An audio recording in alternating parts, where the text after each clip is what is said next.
Kayak yang tadi lo bilang, Bi, Nat, emang nyataannya di luar sana tuh masih banyak tempat-tempat yang emang masih dikuasain sama setan atau makhluk gaib lah. Oke. Tempat-tempat yang mungkin jarang terjamah lah sama manusia. Dan yang gak jarang juga kan, para penunggu itu tuh adalah bayang-bayang sosok masa lalu di bangunan itu. Yang mana itu hantu-hantu Belanda.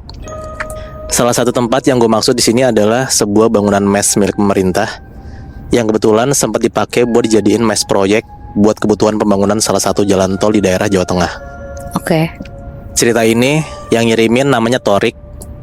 Torik ini ngalamin kejadiannya ini barengan sama rekan kerjanya namanya Galang, Edo, Daru, sama Komar.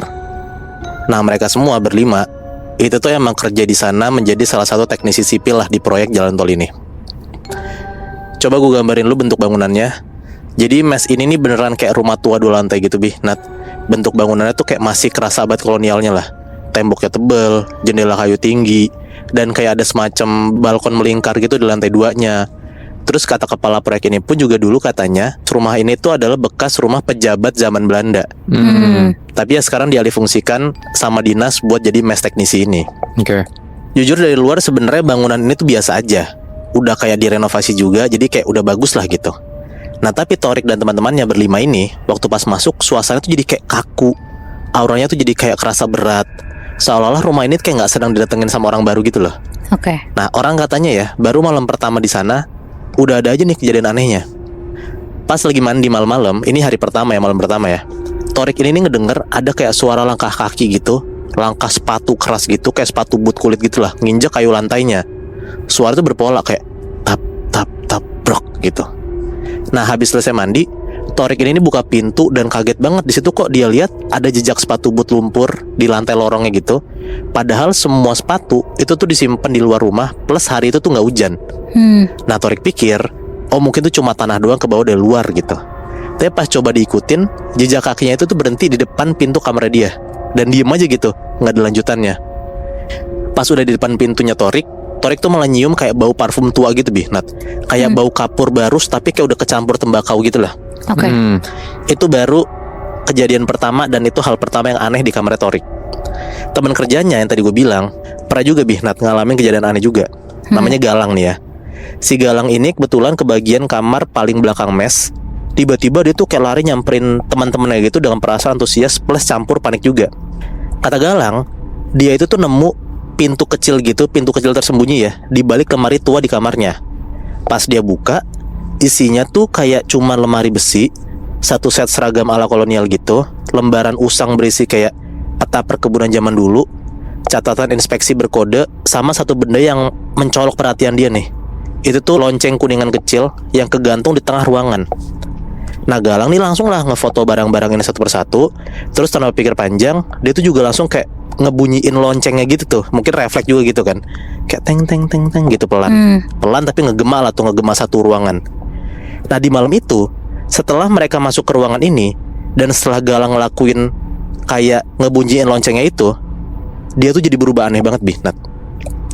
Galang yang aslinya tuh termasuk kayak teman kerja yang periang gitu, yang seru gitu, tiba-tiba berubah jadi pendiam, lebih diam dari biasanya.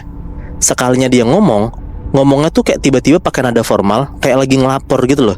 Dan kata-katanya cuma satu, "Menir belum pergi, kita hanya numpang di sini." Gitu aja terus.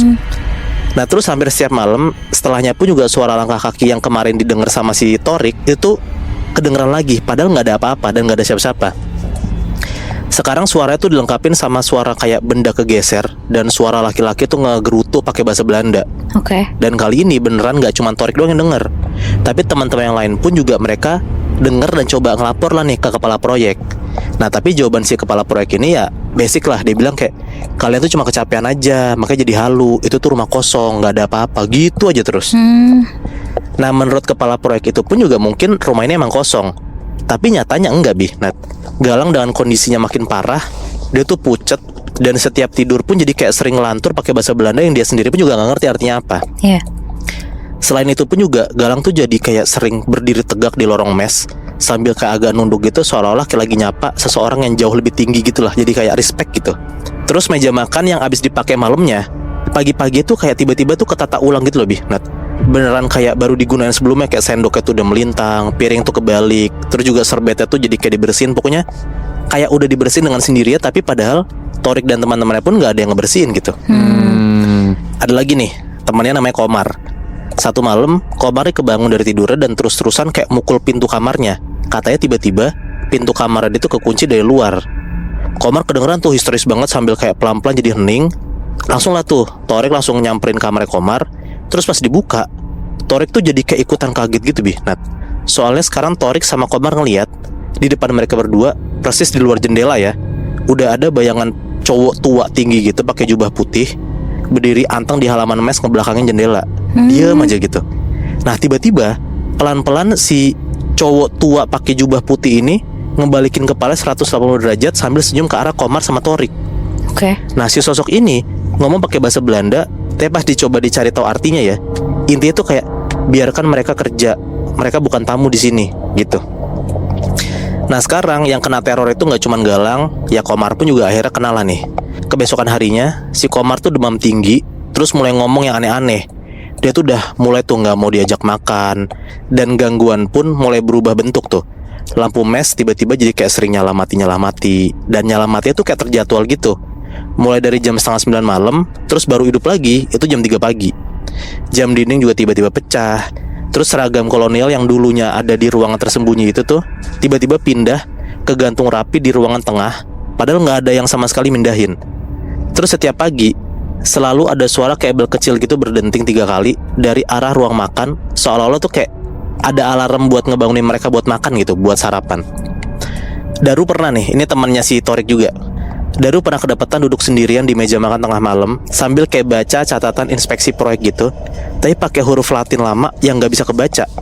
Mukanya tegang, matanya kosong, dan dia itu baru sadar pas disiram air ke mukanya Nat.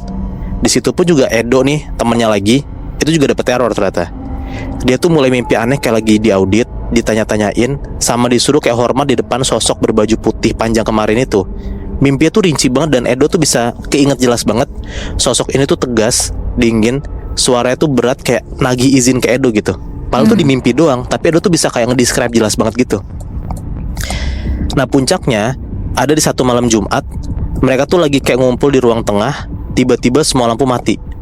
Tapi dari dalam rumah kelihatan jelas banget ada bayangan putih terang jalan tegak lewat gitu aja. Dan detik itu juga Komar berdiri tegak dan ketawa sambil nyanyi kayak lagu-lagu ala Belanda gitu. Galang langsung naik ke atas meja dan mulai kayak ngehentak-hentakin lantai sambil teriak-teriak. Daru juga tiba-tiba nunduk di ruangan di pojokan, nyakar-nyakar tembok sambil kayak terus nyebut satu persatu nama teman-temannya. Dan Edo pun juga kayak tiba-tiba kayak lagi nari, kayak nari upacara gitu. Pokoknya intinya orang di sana aneh banget, dan yang sadar pun juga cuma Torik gitu. Torik pun juga ngelihat katanya teman-teman tuh jadi kayak ngeludah ke lantai, terus kayak ngendus-ngendus ke lantai gitu, seolah-olah tuh mereka tahu gitu loh siapa aja yang pernah jalan dan ninggalin jejak di situ. Semua orang jadi kesetanan.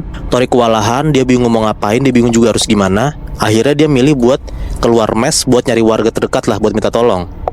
Untungnya di situ dia ketemu sama Pak Wiryo. Pak Wiryo itu tuh katanya orang yang ngaku cucu dari si penjaga mes bekas Belanda ini. Dijelasin dulu tuh sama Torik tuh, kayak teman-temannya tuh chaos segala macem. Akhirnya Pak Wiryo langsung buru-buru ke rumah itu, langsung masuk sembari kayak bawa kelapa muda, serbuk kemenyan dan kayak kembang 7 rupa gitu.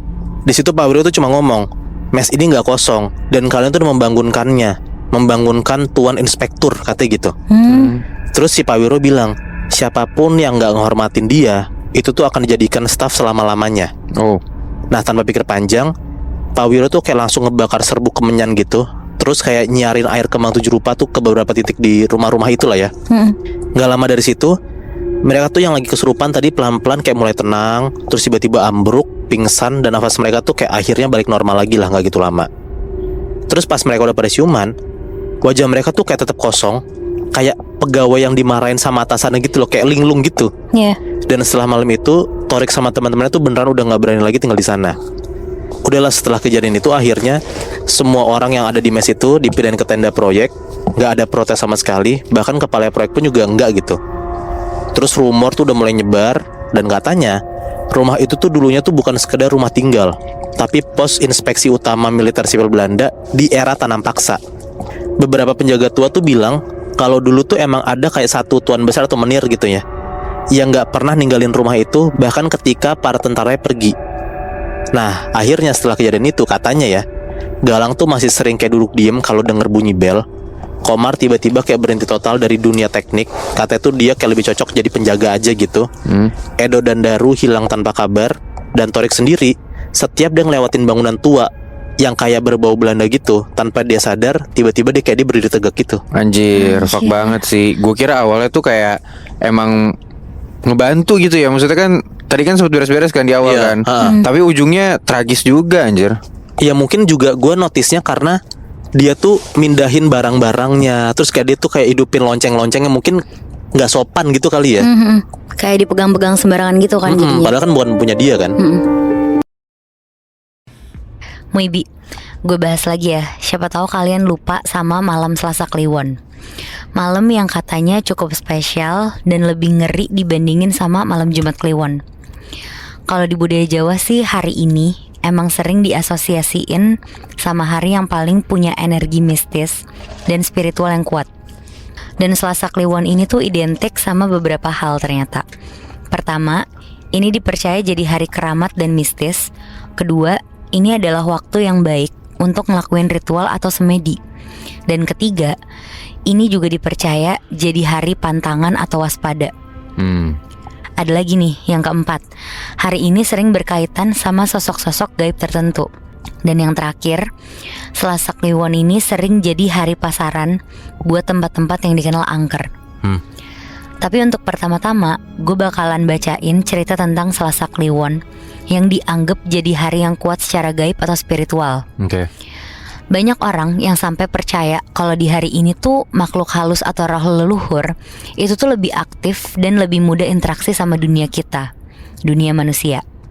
Nah, ini cerita tentang Ardi, pegawai kantoran biasa di Jakarta, sepupunya dari si pengirim cerita yang gak mau disebutin namanya ini. Nah, ada satu hari di mana Ardi ini datang dan nginep di rumah tua warisan kakeknya yang baru aja meninggal di lereng Gunung Merbabu. Hari dimana Ardi ini hilang dan gak pulang-pulang lagi. Gak ada satupun yang tahu di mana dia sekarang. Bahkan keluarganya yakin kalau si Ardi ini tuh sengaja kabur dari rumah. Tapi si pengirim cerita ini yakin kalau Ardi tuh gak kabur. Tapi Ardi ini diambil gak tahu sama siapa. Soalnya katanya dari pertama kali datang ke sana, si Ardi ini tuh selalu nelpon buat cerita apapun. Dan persis 2 hari sebelum hilang, Ardi sempat nelpon lagi. Tapi kali ini suaranya tuh panik banget karena katanya ada yang suka manggil dia tiap malam. Dan semua kejadian ini dimulai bertepatan sama malam Selasa Kliwon. Jadi intinya waktu itu Ardi ini emang dapat warisan rumah tua dari almarhum kakeknya, dari pihak ibunya Ardi. Sebut aja dari Mbah Kakung. Dan kebetulan tinggal beneran di salah satu dusun terpencil dan dekat sama hutan kecil di lereng Gunung Merbabu. Rumahnya kebetulan udah kosong bertahun-tahun, bahkan sejak Mbah Kakung mulai sakit pertama kali. Nah, si Ardi ini niatnya sebenarnya cuma satu, datang ke sana sendirian, bersihin rumah, terus dijual gitu aja pokoknya. Dia bilang biar cepet laku, gue beresin dalam waktu 2 hari aja. Jujur kelihatan si Ardi ini semangat banget buat dapet duit. Tapi masalah utamanya yang gak dia tahu, dia datang ke sana pas banget Selasa Kliwon, malam yang gak biasa buat warga di sana. Singkat cerita di sini Ardi nyampe dusun menjelang maghrib. Langitnya udah gelap, udaranya dingin, dan dusunnya tuh sepi. Tapi yang lebih aneh, warga dusun tuh kayak gak ramah gitu nyambut si Ardi. Mereka cuma ngeliatin Ardi dari kejauhan, gak ada yang nyapa sama sekali, dan gak ada yang nolongin juga. Pokoknya bener-bener seinosan itu. Gak kayak warga-warga pedesaan pada umumnya lah. Dan gak lama dari situ, satu persatu penduduk ini tuh langsung nutup rapat rumahnya mereka, sampai dikunci dari dalam. Di situ si Ardi cuekin aja lah, dia lanjut jalannya ke alamat rumah kakeknya. Dan pas sampai di lokasi, Ardi buru-buru ngebuka gembok pintu utama, terus masuk. Tapi baru juga dia masuk ke rumah kakeknya ini, hawa di dalam rumahnya tuh langsung berubah. Kayak masuk ke ruangan kosong yang emang gak pernah disentuh sama orang bertahun-tahun. Sunyi, pengep, terus lembab gitu rasanya. Tapi di sini Ardi tuh nggak takut, dia cuma nganggep ini rumah tua pada umumnya aja. Tapi ternyata dia salah banget Bi. Pas dia lagi bebersih kamar belakang, dan kayaknya ini tuh emang kamarnya si Mbah Kakungnya dia, Si Ardi ini nemu ada setumpukan kertas sama surat lama gitu di dalam lemari. Salah satunya ditulis pakai tangan, mungkin itu ditulis langsung nih sama mbah kakungnya dia sebelum meninggal. Isinya singkat tapi nggak tahu maksudnya apa. Tulisannya tuh pakai bahasa Jawa yang kalau diartiin tuh jangan buka jendela barat di malam Selasa Kliwon, jangan dengerin apapun, dan jangan pernah ikut. Oke. Di situ Ardi sempat ngefoto surat ini buat dikirim ke grup keluarga, bahkan salah satunya ke si pengirim cerita ini. Tapi pada saat itu Ardi cuma dapat respon ketawa aja, katanya itu cuma mitos orang Jawa doang. Dan akhirnya pas malam, sekitar jam 11 malam, Ardi yang tidur di kamar depan tuh tiba-tiba kebangun karena ngedenger ada suara. Bukan suara tikus atau genteng jatuh, tapi ini suara gamelan, Bi. Suaranya tuh pelan, sayup, jauh, tapi proper, berirama gitu. Kayak emang lagi ada pagelaran seni gitu. Terus barengan sama suara gamelan ini, pelan-pelan ada bau bunga kenanga yang mulai kecium harum. Tapi anehnya, kalau suara gamelan itu kan kedengeran sumbernya dari luar rumah. Nah, kalau bau ini sumbernya tuh kayak datang dari dalam rumah. Dan sambil deg-degan, akhirnya si Ardi ini bangun dari kasur.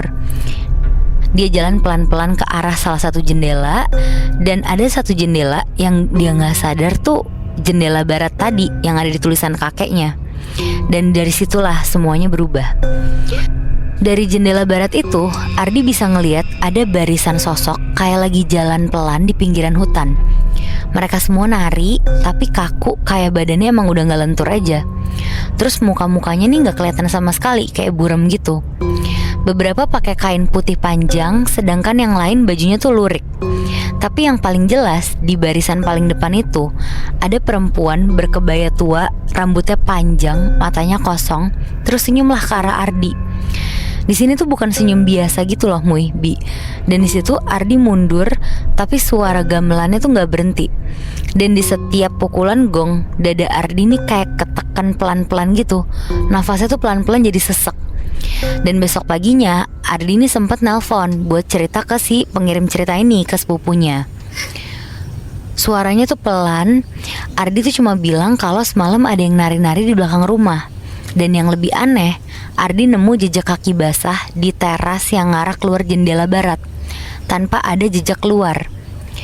Sebenarnya Ardi ini tuh udah nyoba diingetin buat buru-buru balik aja, tapi nggak bisa didetek itu juga. Soalnya nggak tahu kenapa tiba-tiba motornya si Ardi ini ngadet, Bi. Dari pagi sampai menuju maghrib dicari tahulah apa alasannya, tapi nggak ketemu-temu juga. Mau nggak mau akhirnya Ardi nginep lagi di sana. Tapi di malam ini Ardi nyoba buat nahan diri lah, buat dia gak keluar kamar, walaupun dia dengar ada suara gamelan lagi. Dan suaranya kedengarannya lebih cepat, sekitar jam 9 malam. Tapi sekarang Ardi udah gak cuma dengar suara aja, dia juga mulai lihat bayangan jalan mondar-mandir ngelewatin ruang tamu. Dan gak cuma jalan bahkan, tapi benar-benar ngehentak kayak emang lagi pada nari gitu. Di sini lampu ruang tamunya tuh juga pelan-pelan berubah jadi kuning temaram gitu, kayak lampu dari zaman dulu gitu. Dan Ardi sempat nyoba buat ngerekam pakai HP, tapi tiba-tiba layar HP-nya dia tuh ngeblank. Dan pas nyala lagi, di galerinya tuh muncul satu video. Isinya tuh dia di tengah hutan malam-malam, dikelilingin sama penari. Tapi ya di sini Ardi yakin dia tuh nggak pernah keluar rumah malam-malam, apalagi sampai masuk ke area hutan. Dan di video ini anehnya nggak bisa dikirim sama sekali ke siapapun. Akhirnya Ardi nelpon lagi lah. Dia cerita semuanya, lumayan panik tuh nadanya. Di situ si pengirim cerita ini cuma nyuruh Ardi buat ngunci semua pintu sampai jendela kamarnya. Tapi ya suara gamelannya tuh malah jadi makin kencang, sampai ikut kedengeran di telepon. Di sini Ardi nyoba buat tidur, terus sambil nyalain teleponnya. Dan Ardi sama si pengirim cerita ini tuh ikut ketiduran. Terus persis di jam 2 pagi, tiba-tiba ada suara dobrakan pintu kenceng banget, sama ada teriakan orang manggil-manggil Ardi. Dari telepon juga kedengeran tuh. Sama-sama kebangun nih mereka berdua. Sebenarnya Ardi ini udah disuruh buat nyuakin aja di situ, tapi nggak tahu apa yang ngedorong si Ardi. Pelan-pelan Ardi bangun dari kasur, terus jalan pelan ke arah pintu kamar. Ardi di sini masih sambil terus megangin HP dia tuh, dan teleponnya belum mati juga. Dan pas pintu kamar dibuka, Ardi cuma bilang kalau rumah kakeknya ini tuh udah berubah total gitu aja. Temboknya jadi tirai putih, lantainya jadi tanah. Terus di tengah-tengah udah berdiri perempuan pakai kebaya tua kemarin itu. Mulutnya nutup, tapi kata Ardi kedengeran ada suara ngomong, "Waktunya tiba, pintu sudah kubuka, kamu tinggal ikut." Terus dari segala penjuru rumah, sosok-sosok penari itu tuh muncul lagi, ngebentuk lingkaran kayak muterin si Ardi. Dan suara gamelan juga tambah kenceng. Pokoknya ada langkah-langkah kaki tuh juga kedengeran lah, makin lama makin deket. Dan telepon tiba-tiba mati gitu aja. Dan malam itu si Ardi dinyatain hilang, Muy. Anjir. Dan si pengirim cerita ini langsung laporan lah ke orang tuanya Ardi. Intinya besokannya si warga dusun nih pada nyamperin rumah Mbak Kakung. Katanya semua pintu tuh udah kekunci dari dalam rumah. Dan motornya si Ardi masih di depan. Semua barang Ardi pun masih lengkap di rumah itu. Tapi si Ardinya ini gak pernah ketemu.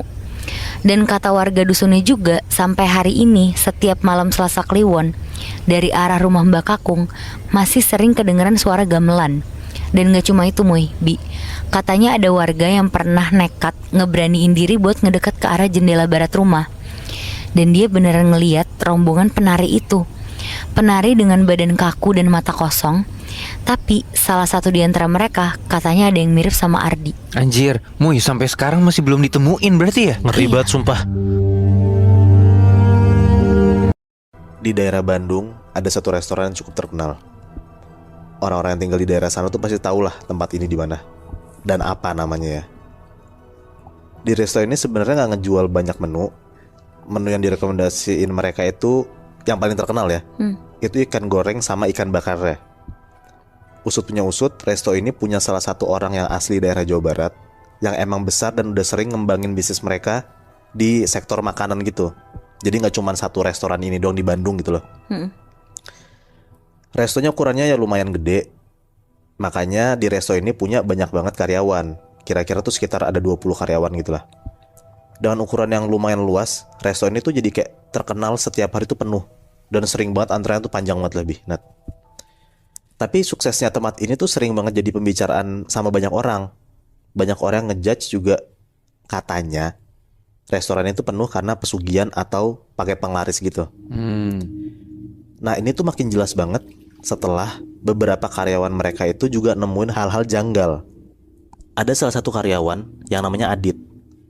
Adit ini tuh baru kerja 3 bulan Nat, di resto ini. Dan dia tuh emang anak rantau gitu. Makanya dia gak punya tempat tinggal lah di kota itu. Nah Adit selain jadi karyawan di sana, dia tuh juga dipercaya sama bosnya buat kayak ngejagain restonya kalau tutup lah. Nah makanya dia tuh kayak di hire 2 kali gitu loh. Yang pertama jadi pelayan, yang kedua tuh jadi kayak ngejagain tempatnya. Nah makanya si bosnya ini tuh kayak ngasih satu kamar di kos-kosan deket restonya itu. Oh di dekat restorannya itu dia dikasih kayak semacam tempat tinggal. Iya kayak fasilitas gitu kali ya. Oh deket dari resto terpisah gitu kan? Iya tapi deket banget dari resto itu. Nah ada satu hari di mana resto ini tuh bener-bener rame banget. Adit sama beberapa temennya tuh sampai kewalahan lah. Dan ternyata itu ngebuat banyak banget karyawan di sana yang capek dan sakit lah, beberapa ada yang tumbang lah gitu. Nah kebesokan harinya pas Adit datang ke resto itu, dia ngeliat ternyata emang banyak banget teman-temannya nggak masuk karena sakit semalamnya kan emang kerjanya tuh kayak rodi banget gitu kan. Sebenarnya Adit tuh udah rada nggak enak badannya, udah rada sakit. Cuman karena dia kasarannya difasilitasin sama si bosnya, makanya dia maksa diri buat tetap masuk tuh di hari itu. Ya karena dia juga butuh duit gak sih? Iya. Waktu paginya mereka ini selalu diabsen nih satu-satu buat SOP mereka gitu. Nah sewaktu diabsen jumlah mereka ini ya 10 orangan lah. Dan ada beberapa juga mungkin kayak pelayan baru gitu buat ngegantiin orang-orang yang gak masuk. Karena Adit pun juga baru ngeliat nih orang-orang ini tuh siapa gitu. Adit gak kenal lah. Ya intinya Adit dan teman-temannya Adit yang emang udah lama jadi pelayan di sana tuh juga ngeliat gitu pakai mata kepala mereka sendiri kalau waiternya hari ini tuh gak gitu rame, gak kayak biasanya. Adit udah ketakutan banget nih, keteteran pas nanti restonya rame. Nah pas di jam restonya rame, Adit ngerasa kayak kerjaan ini ternyata enteng banget. Dan Adit juga mikir kayak 10 orang ini juga tetap kerjanya tuh efektifnya sama gitu loh, sama kayak 20 orang yang biasanya. Walaupun Adit udah ngerasa tenang, Adit tuh juga ngerasa bingung karena sebenarnya agak mustahil 10 orang bisa kerja dan lancar banget, padahal 20 orang aja suka keteteran. Iya. Nah Adit tuh nyari tahu dan mulai nanya lah ke teman-temannya kayak kok bisa 10 orang kerjanya bisa nggak kewalahan gitu. Ada beberapa teman-temannya Adit yang diem, tapi ada satu nih yang bilang, aku ngerasa ada yang aneh sih Dit. Beberapa pelayan di sini tuh juga aku tuh asing liatnya, kata temennya si Adit ini. Di situ Adit mulai mikir kayak apa mungkin ini bukan manusia? Soalnya kalau misalnya manusia ya pasti kewalahan, jelas banget gitu loh. Akhirnya di malam hari sebelum restonya tutup dan udah mulai sepi, Adit coba tuh nyamperin satu-satu karyawan lain buat basa-basi. Nah dari beberapa orang yang Adit datengin, yang kenal sama Adit tuh nyapa pasti. Nah tapi ada yang gak kenal sama Adit juga, mukanya tuh flat aja, datar banget Bi, Nat. Sampai ada satu orang yang didatengin sama Adit. Nah pas banget nih Adit deketin dia, pas pengen ngomong nih Adit ke dia nih, tiba-tiba orang ini bilang, jangan bingung ya, kami cuma diminta bantu. Nah Adit langsung nanya kayak, maksudnya tuh apa? Nah di situ orang ini nggak jawab apa-apa. Dia tuh langsung kayak ngajak Adit ke satu tempat gitulah, kayak ada geser ngajak gitu. Nah Adit yang bingung dan kayak penasaran juga, akhirnya dia nurut lah sama orang ini, ngikutlah nih si Adit. Jadi kayak orang ini jalan di depan, Adit di belakangnya. Nah padahal Adit pun juga baru ngeliat pelayan ini siapa gitu. Adit nggak kenal lah, baru pertama kali juga dia ngeliat ada orang ini di restoran ini. Si orang ini kayak ngajak Adit ke satu ruangan di belakang dapur yang Adit pun juga nggak pernah ngeh kalau ada ruangan itu. Karena di dekat dapur ini ada kayak satu pintu dan nggak pernah dibuka. Jadi Adit juga baru ngeh kayak, oh ada pintu bisa dibuka. Ngikutlah nih dia masuk ke dalam. Anjir, terus Masuklah Adit ke ruangan ini bareng sama si orang ini. Nah ternyata pas dia buka dan dia masuk jalannya ke dalam, ternyata nih ada lorong panjang dan penyinarannya tuh cuma lilin-lilin kecil doang Bi, Nat, di setiap langkahnya dia. Adit berkali-kali nih nanya nih ke orang ini, mau kemana, ini mau kemana gitu. Tapi orang ini diem aja. Sampai Adit pun juga takut buat nanya lagi. Nah pas Adit balik badan, kayak dia tuh akhirnya takut gitulah buat ngikut masuk ke dalam. Nah Adit balik badan, orang ini tuh langsung kayak genggam kencang banget tangannya Adit dan narik Adit buat ngikut lagi sama dia jalan lagi ke dalam gitu. Hampir kayak 1-2 menit jalan. Di setiap beberapa langkah, badan orang ini yang ada di depan Adit tuh ngerasa kayak makin gede gitu loh. Tapi tuh dia coba nahan dan dia tuh sebisa mungkin gak takut lah gitu. Sampai akhirnya nyampe nih dia ke kayak di ujung ruangan gitu, ada pintu nih di depannya. Nah si orang ini bukalah pintu ini. Nah pas si Adit lihat orang ini lagi buka pintu, muka orang yang dia ikutin ini berubah Bi, Nat. Kayak mukanya tuh serem banget, kayak monster gitu. Dan orang ini nengok ke belakang ke arah Adit, gigi dia tuh kayak gede banget gitu loh. Wah anjir serem banget. Nah Adit kaget lah dan dia gak bisa ngomong apa-apa. Akhirnya dia langsung tuh ngikut aja masuk ke dalam ruangan itu. Di dalam ruangan itu Adit lumayan tenang karena Adit ngeliat ada si pemilik restonya di dalamnya. Yang dia kenal juga? Kenal juga pemilik restonya ini. Oke. Nah di pikiran Adit ya orang ini juga terlalu kaya mungkin, makanya punya ruangan tersendiri gitu.